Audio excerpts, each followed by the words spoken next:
ചില മുഫസ്സിറുകളൊക്കെ പറയുന്നു ഓരോരുത്തർക്കും നിശ്ചയിക്കപ്പെട്ട ഡ്യൂട്ടികളിൽ. അപ്പൊ പക്ഷികളൊക്കെ പലപ്പോഴും മഹാനായ സുലൈമാൻ നബി അലൈഹിസ്സലാമിന് വെയിലുള്ളയിടത്ത് തണൽ ചിറകുകൾ കൊണ്ട് തണൽ വിരിക്കാൻ വേണ്ടി നിയോഗിക്കപ്പെട്ട പക്ഷികൾ ഉണ്ടായിരുന്നു എന്നൊക്കെ മുഫസ്സിറുകൾ ചിലർ രേഖപ്പെടുത്തി കാണുന്നുണ്ട്.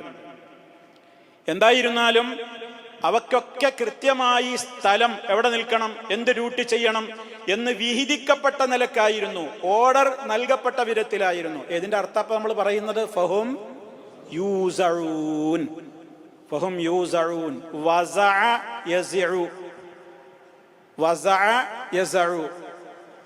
ആ വിധത്തിൽ പിന്നെ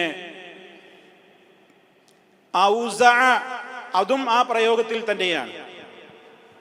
ഇവിടെ ഉസിഅ യൂസഉ, അപ്പോൾ വിഹിതം വെക്കപ്പെട്ടു, അതുപോലെ തന്നെ ക്രമീകരണം വരുത്തപ്പെട്ടു, കൃത്യമായ ഒരു നിളാമ് വ്യവസ്ഥയിലൂടെ ആക്കപ്പെട്ടു എന്നൊക്കെയാണ് അതിൻ്റെ അർത്ഥം. അപ്പൊ ഈ നിലക്ക് പട്ടാളങ്ങൾ വളരെ ചിട്ടയോടുകൂടെയായിരുന്നു അദ്ദേഹത്തിൻ്റെ കൊട്ടാരത്തിലും രാജ്യത്തുമൊക്കെ വിന്യസിക്കപ്പെടുകയും അവരുടേതായ പ്രവർത്തനങ്ങൾ അവയ്ക്ക് നൽകപ്പെടുകയും ഒക്കെ ചെയ്തിരുന്നത്. അപ്പൊ ആ ഒരു സിസ്റ്റത്തിലൂടെ അങ്ങനെ മുന്നോട്ട് പോകും.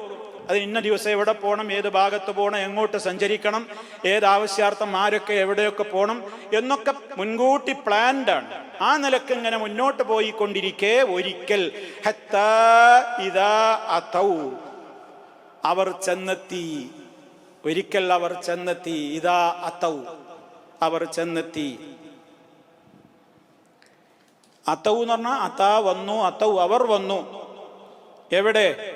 അലാ വാദിൻ നംലി, അലാ വാദിൻ നംലി, ഉറുമ്പുകളുടെ താഴ്വരയിൽ.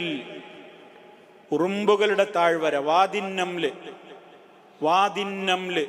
അപ്പൊ ഈ അധ്യായത്തിന്റെ പേരെന്താ? സൂറത്തുൻ നംല്.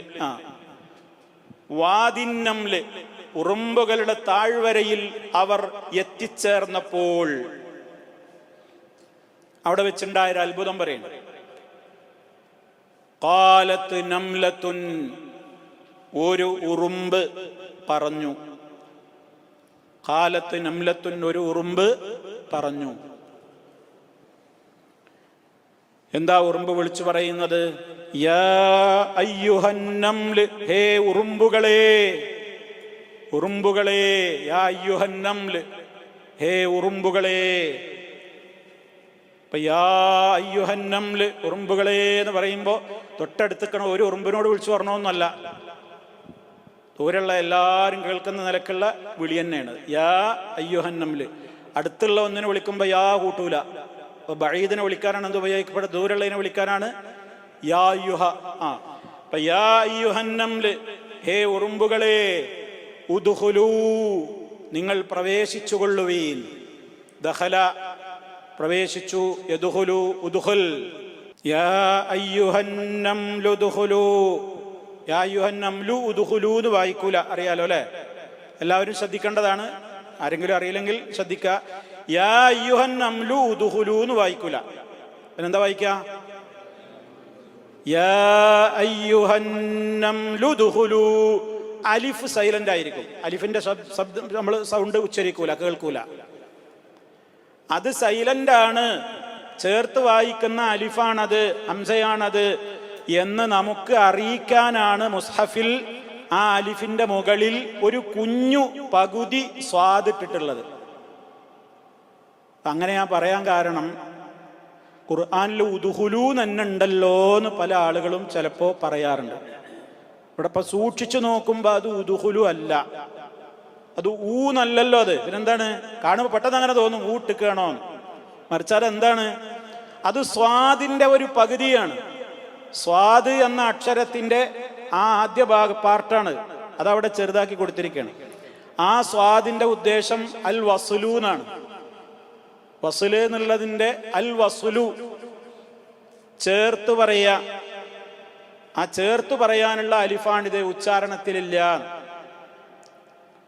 തജ്വീദും അതുപോലെ തന്നെ ഖുർആൻ പാരായണത്തിന്റെ ഒക്കെ ദർസ് നടക്കുന്നുണ്ടല്ലോ നമ്മളെ ഉസ്താദിന്റെ. അപ്പൊ അത് ശ്രദ്ധിക്കുന്നവർക്ക് അറിയാണ്ടാവും, അതിലതൊക്കെ പറയുന്നുണ്ടല്ലോ. വസ്ലിന്റെ ഹംസ, ഖത്ഇന്റെ ഹംസ എന്നൊക്കെ പറയും. അപ്പോ യാ അയ്യുഹൻ നംലു ദുഖുലൂ മസാകിനകും, മസാകിനക്കും നിങ്ങളുടെ താമസ സ്ഥലങ്ങളിൽ. മസ്കൻ, മസ്കൻ അതിൻ്റെ ബഹുവചനാണ് മസാകിൻ. നിങ്ങളുടെ താമസ സ്ഥലങ്ങളിലേക്ക് നിങ്ങൾ പ്രവേശിച്ചോളൂ. ലാ യഹ്തിമന്നകും, ലാ യഹ്തിമന്നകും നിങ്ങളെ ചവിട്ടിത്തേക്കരുത്, നിങ്ങളെ ചവിട്ടി മെതിക്കരുത്. കേവലം ചവിട്ടല്ല, ചവിട്ടുകൊണ്ട് നിങ്ങളങ്ങ് അരഞ്ഞു പോവും, ചതഞ്ഞു പോവും. ആരെ? സുലൈമാനു, സുലൈമാനും വജുനൂദുഹു അദ്ദേഹത്തിന്റെ പട്ടാളങ്ങളും. അറിഞ്ഞുകൊണ്ട് അവർ ചെയ്യൂല, അറിഞ്ഞുകൊണ്ട് അവർ എന്ത് ചെയ്യൂല, നിങ്ങളെ ചവിട്ടൊന്നുമില്ല. പക്ഷെ വഹും അവർ ഏത് നിലയിൽ നിങ്ങളെ ചവിട്ടാതിരിക്കട്ടെ, ലാ യശ്ഉറൂന അവരറിയാത്ത നിലയിൽ. അറിഞ്ഞും കൊണ്ട് ഇപ്പൊ നിങ്ങൾ അവരിങ്ങനെ അവരുടേതായ വഴിക്ക് പോവാണ്, നിങ്ങൾ നിങ്ങളുടെ വഴിക്ക് ഇങ്ങനെ പോകുമ്പോൾ മാറിന്നോളിയും വഴിയിന്ന് അവരിങ്ങനെ കുറേ പോകുന്നുണ്ട്.